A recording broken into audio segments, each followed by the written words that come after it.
Hello ladies, ఎలా ఉన్నారు? నేనైతే చాలా బాగున్నాను. మేము మొన్న మీకు లాస్ట్ వీడియోలో చెప్పాను కదా, పౌర్ణమికి నోములు ఉన్నాయని. మా నోములు చిన్న వ్లాగ్ చేశానండి, చూపిస్తాను. ఈ విధంగా మనకు పూజ అంతా పూర్తి అయిపోయిన తర్వాత ఈ వీడియో తీశానండి. ఆ రోజు మనం వీడియో తీద్దామన్నా అవ్వదండి, పొద్దున్నుంచి ఉపవాసం ఉండుంటాం. వంటలు ఇవన్నీ చాలా టైం తీసుకుంటుంది. ఈ ఫోన్ పట్టుకొని మనం వీడియో తీయాలన్నా అవ్వదు, తీయమన్నా మనకు ఎవరు హెల్ప్ చేయరు. అయితే నేను కొంచెం తీసుకున్నాను, అది మీకు చూపిస్తాను. ఆ రోజు మేము ఇలాగా మామిడాకులు అలాగే మర్రి పళ్ళుతో ఉన్న ఇవన్నీ తీసుకొచ్చుకున్నాము. కొమ్మలు, వేర్లని, వాటికి ఊడలు ఉంటాయి కదా, ముఖ్యంగా ఊడలు కూడా మేము పెట్టుకోవాలి. కొబ్బరికాయలు, ఉత్తరేడాకు ఇలా అన్నీ తీసుకొచ్చుకున్నామండి. 5 రకాల ఫ్రూట్స్ పెట్టాలి మేము. ఈ విధంగా నేను అన్నీ 2 చొప్పున తీసుకొని పెట్టాను. మనం పూజ దగ్గరికి పెట్టుకోవడానికి ఇవన్నీ రెడీ చేసేసుకుంటున్నాను అనమాట. సాయంత్రానికి ఇంకా హడావిడి లేకుండా అన్నీ సిద్ధం చేసేసుకున్నానండి. ఇక సాయంత్రం వంట అయిపోయింది.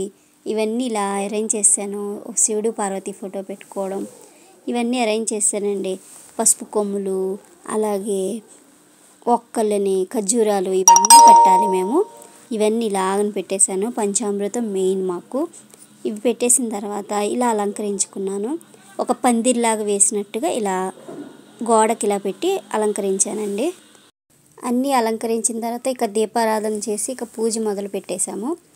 మేము భోజనం కూడా, స్వామివారికి భోజనం కూడా పెడతాం అన్నమాట.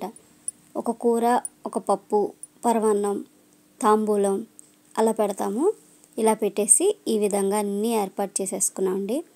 ఇక పూజ అయిపోయింది. కథ మెయిన్ కదండి, కథ అంతా చదువుకున్నాము. చంద్రుడు అయితే మాకు బిల్డింగ్ అడ్డం వచ్చేసి కనిపించలేదు. ఇక పక్క సందులోకి వెళ్ళి ఇక చంద్రుడిని చూసామన్నమాట ఆ రోజు.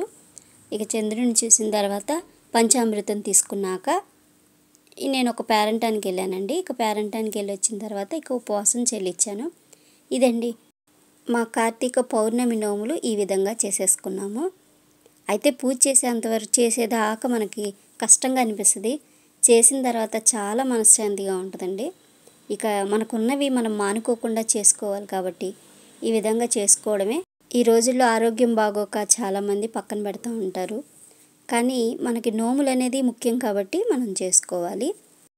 మన పెద్దవాళ్ళు ఎన్ని ఆస్తులు ఇచ్చినా ఈ నోము అనే ఆస్తిని మాత్రం మర్చిపోకూడదు కదండి. నేనైతే ఇలా చేసుకున్నాను. మీ నోములు అయితే ఎలా చేసుకుంటారో కామెంట్ రూపంగా నాకు తెలియచేయండి.